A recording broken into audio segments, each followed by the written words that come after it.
Est-ce que tu peux nous rappeler, selon toi, qu'est-ce qui fait qu'on génère de l'argent? Tu as des exemples tout bêtes sur YouTube. Encore une fois, ça ne concerne pas les gens qui nous regardent en particulier, mais je vais répondre à un sondage, je vais gagner de l'argent et comment je peux faire pour gagner de l'argent très facilement, sans perdre de temps, que ce soit en bourse, etc. Est-ce que toi, tu peux nous rappeler, selon toi, les principes de qu'est-ce qui fait que tu génères de l'argent et pourquoi tu as raison d'en gagner? Ouais, c'est une super question et si elle va nous permettre de tous prendre des meilleures décisions dans notre business. Encore une fois, on s'adresse à quelqu'un qui nous écoute, qui a envie d'avoir une stabilité financière, qui a envie pas de faire comme j'ai vu plein de fois des gens gagner plein d'argent et se retrouver fauchés dans 6 mois, mais quelqu'un qui veut impacter des vies et quelqu'un qui veut avoir une sécurité financière qui augmente. Et donc, oui, ce qui est intéressant, c'est qu'on emploie beaucoup dans le monde de l'argent, on emploie la notion de valeur. On dit, tiens, combien ça vaut tel produit? Et pourquoi on emploie ce truc-là? Combien ça vaut tel produit pour pouvoir déterminer finalement combien d'argent on met? C'est que ça montre bien que tout l'enjeu d'une transaction commerciale, elle repose sur combien l'acheteur perçoit que ça vaut pour lui. Et donc, l'origine de qu'est-ce qui fait qu'à la base, on faisait du troc, c'était qu'en gros, moi, je possède quelque chose, soit d'immatériel, soit de matériel. Donc, immatériel, j'ai une idée, un savoir-faire. Matériel, j'ai un objet, une voiture, j'ai un chameau. Et donc, j'ai de la valeur dans mes mains et je m'adresse à quelqu'un qui, lui, a un besoin et il perçoit que pour lui, le chameau, ça a de la valeur par rapport aux besoins qu'il a. Il perçoit qu'un âne, ça a de la valeur par rapport aux besoins qu'il a. Typiquement, il a peut-être besoin d'un âne pour se déplacer, pour transporter de la marchandise. Il a peut-être besoin de quelqu'un qui a des compétences pour se soigner. Et donc, il perçoit que ça a de la valeur pour lui. Et donc, il va faire un troc au début. Donc, il va mettre un objet qui a de la valeur pour lui ou une idée qui a de la valeur pour lui en échange de quelque chose d'autre. Et donc, les deux sont contents parce que l'un et l'autre donnent quelque chose qui, dans leur monde aux deux, se vaut. Et ce qui est intéressant, c'est que tu as un premier jeu au moment de la transaction qui est un jeu de perception. Combien je perçois que ce que j'ai acheté vaut.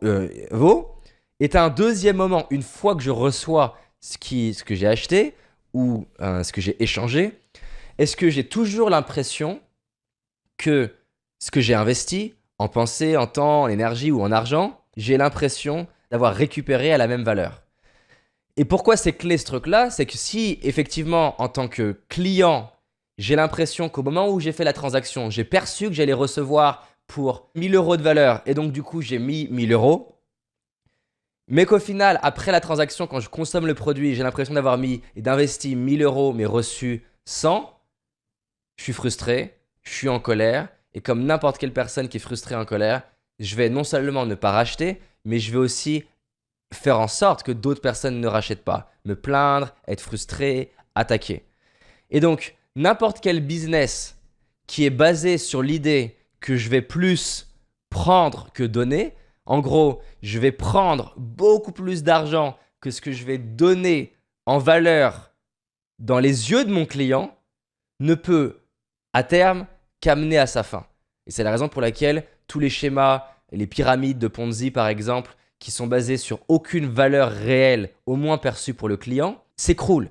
Et c'est très subtil ce truc-là, parce que c'est pas une question de est-ce que mon voisin considère que ça a de la valeur ou est-ce que les gens sur YouTube considèrent que ça a de la valeur. La seule vraie question qui se passe, c'est entre les deux qui font une transaction. Moi, j'ai galéré avec ce truc-là parce que tu as des gens qui vont dire, par exemple, que c'est n'importe quoi de payer pour une formation. Parce qu'ils vont dire, tu as payé pour des idées. Mais ça montre un seul truc, c'est que pour eux, dans leur monde, des idées n'ont pas de valeur. Mais ça, c'est pas intéressant comme feedback. Ce qui est intéressant à prendre en compte, c'est par exemple, imaginons que j'ai une expertise bien particulière pour aider, je sais pas, un business à mieux gérer sa comptabilité. J'ai une expertise là-dessus.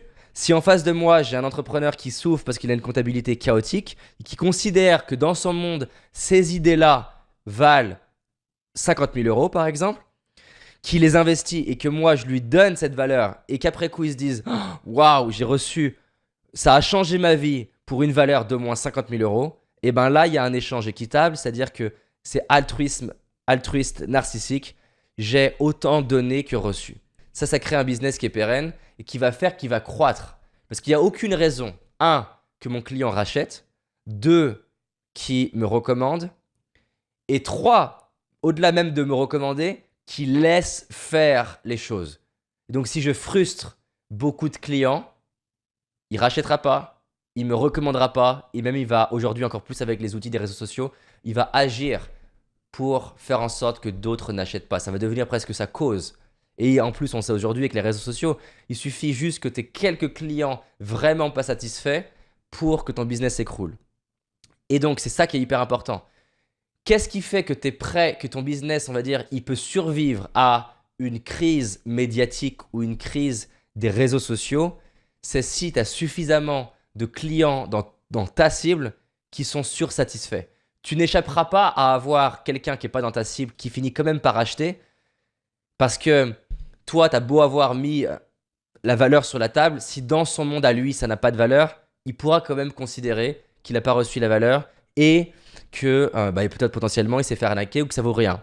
Et donc potentiellement, lui, il pourra t'attaquer sur les réseaux sociaux.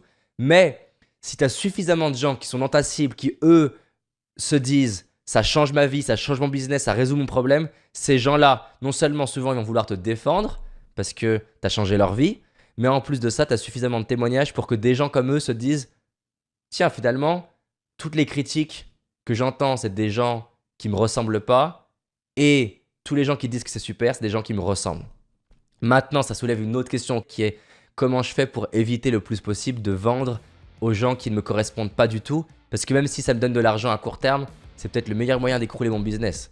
Parce que ces gens-là vont avoir l'impression d'avoir été floués.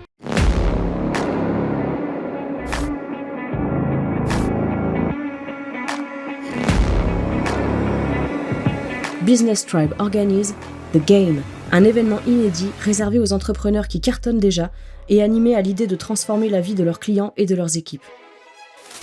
The Game, c'est un événement inédit de 3 jours pour profiter des stratégies avancées d'intervenants brillants, pratiquer lors de sessions de travail organisées et repartir de ces 3 jours en ayant avancé sur ce truc qui compte pour faire croître ton activité. Rejoins la liste d'attente dès maintenant pour être informé en avant-première de l'ouverture des inscriptions.